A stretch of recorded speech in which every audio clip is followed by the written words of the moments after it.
Jake Noecker here on Home of Fight and a successful bare knuckle debut. Aspen Ladd, how we feeling? Great. Couldn't be better.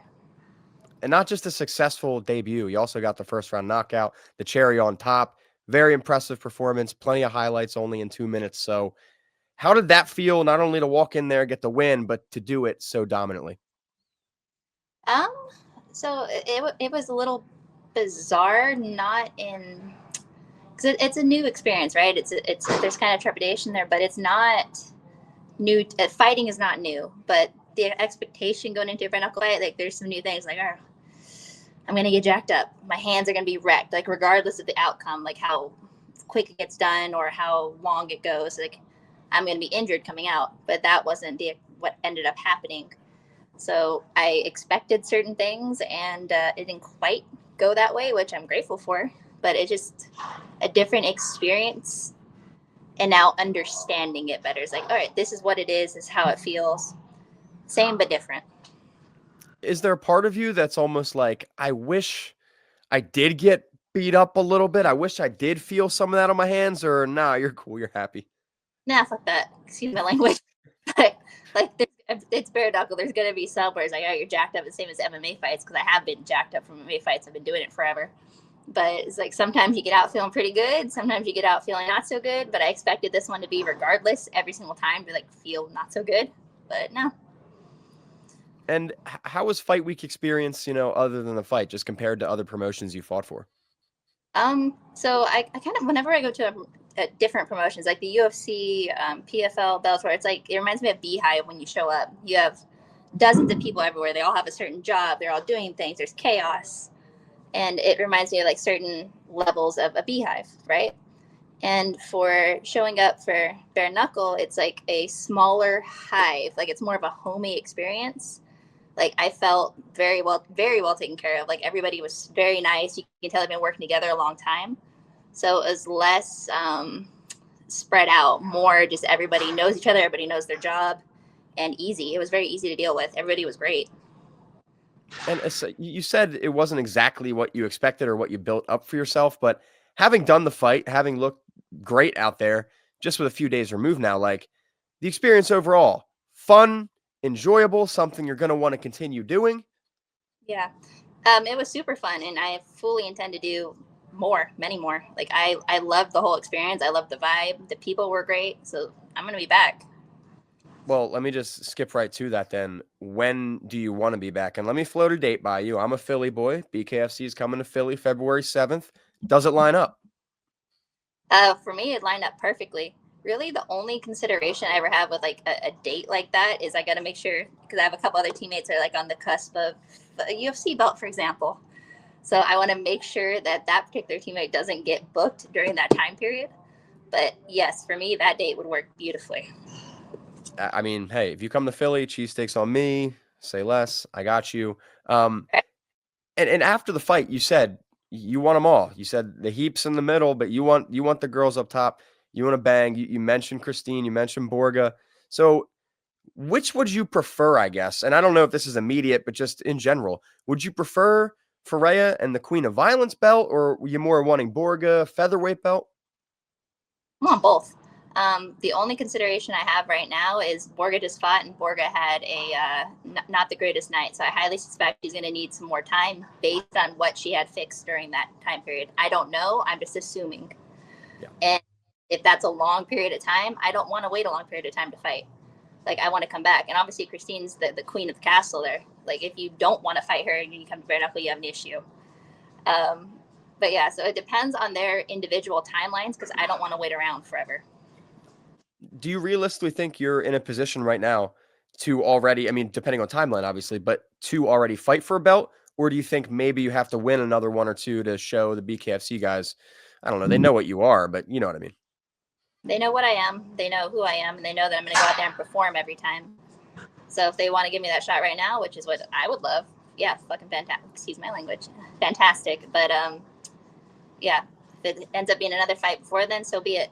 But if they just want to get right to the point, then even better. I mean, I know the Philly one's a big card, so I think it makes sense. I'm not the matchmaker, but they need some title fights on that one. So That could be good. You ever been to Philly at all? I have been. God, I'm trying to think if I went once or twice because I did the trip as a kid where like you go and see everything. And I don't think I've been as an adult. Yeah, I've been there once. Well, the fight fans are absolutely crazy, and I've been there at BKFC last year. It was madness. So that'd be a great crowd for you. Like how did that BKFC crowd compare to some of just UFC crowds? Is it all kind of similar? So, okay, it's similar and different, right? And the Akashira was a great arena. It was very cool, and there was a ton of people there. Like I don't know if they were sold out, but it looked like it when I was standing there. But I know it was a very good crowd. Everything was great. It's a very similar feel, but there's like more showmanship with bare knuckle UFC. It reminds me almost of like the WWE, like the old Yes. with the walkouts and stuff. Except obviously it's all real. Like we're all trying to kill each other. But with the lead up to that, like the walkouts, like the Juggernaut, he walked out with a literal comic book character. Like it was pretty freaking cool. So there's more showmanship in that way, and then everybody trying to murder each other. But it was a very similar feel. It was a big show. It was very cool. And this might be redundant, and sorry if it is, but 2026 right around the corner. I guess what overall goals do you have for yourself, either in BKFC or inside the cage or ring, whatever it be?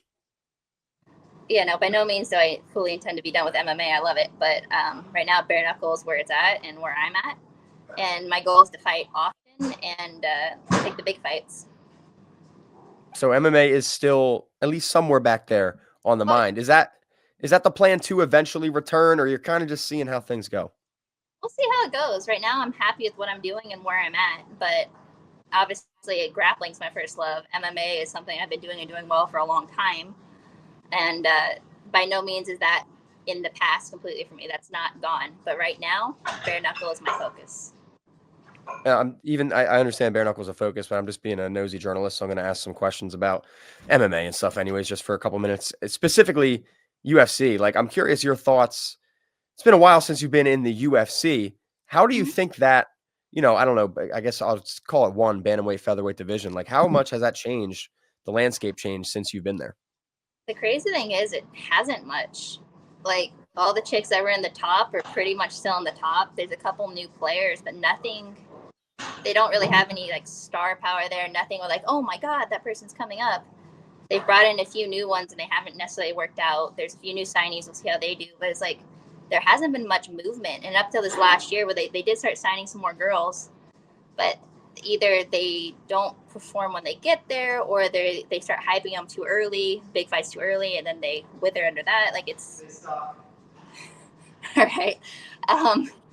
So a little bit of hype too early, and no, it's kind of stagnant almost. Now, with this potential MMA return someday, would it be like for you? Would it be I really want to get back to the UFC, or would you also, consider a PFL? Last time we mentioned you never know what GFL does. Does it matter to you? It does matter to me. Obviously, you want to go for the biggest and the best there, but GFL nobody trusted at this point. And as far as the PFL goes, they need like a year or two of like proving what they can do and how they're going to treat people before you're willing to. Yeah, that was fantastic the first couple years, and then obviously I don't have my weight class anymore, and trying to keep people on your roster when you can't fight them is not. It's not going to work out. So we'll see where the PFL goes. The other one, don't trust it. It'd be great for the sport, great for everybody, but so yeah, there's really only one option there. What I was just asking though was, and the reason I don't know what you heard, so I'll just start over. But the reason I ask is because earlier in the year there was some stuff with fighters saying they wanted their release from PFL. There was just some contractual disagreements, I guess, if you will. Was there any of that with you, or just a amicable separate ways kind of thing? We kept it as amicable as possible, but I ended up having to get a lawyer involved, and it should have not come.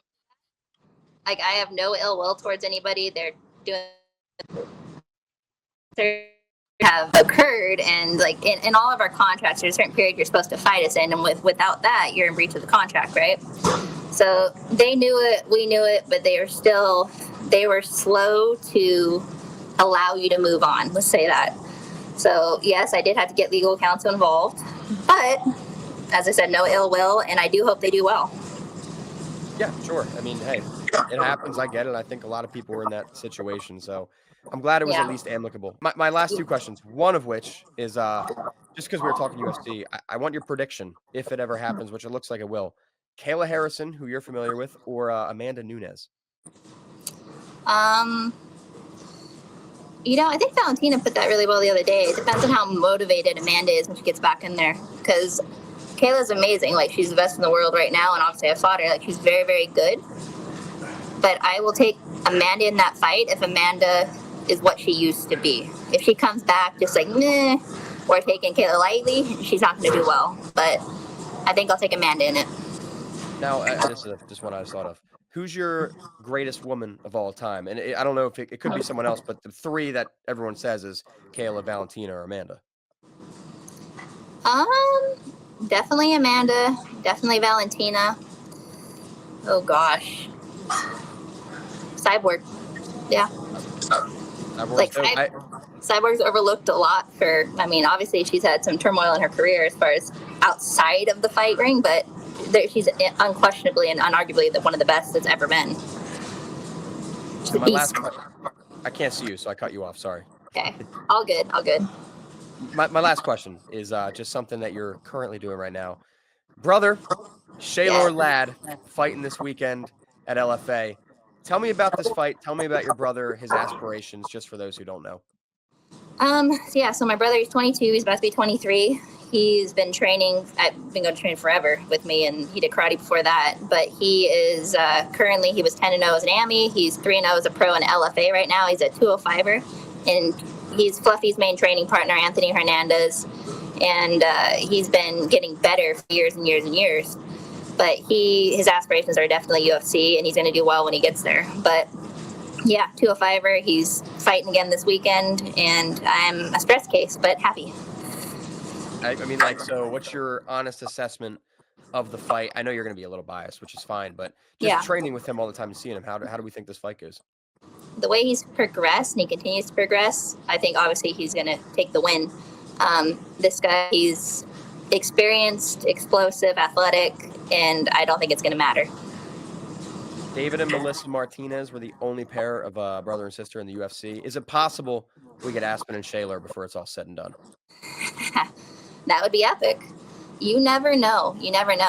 I know for sure he's going to be there, and we'll see where my path leads me.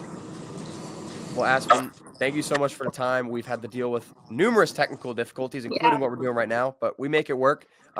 Anything you want to say to all your fans before I get you out of here? I know a lot of people that have been following me forever have that was their first time watching bare knuckle, and they had some concerns about it. It's like, it's a little brutal.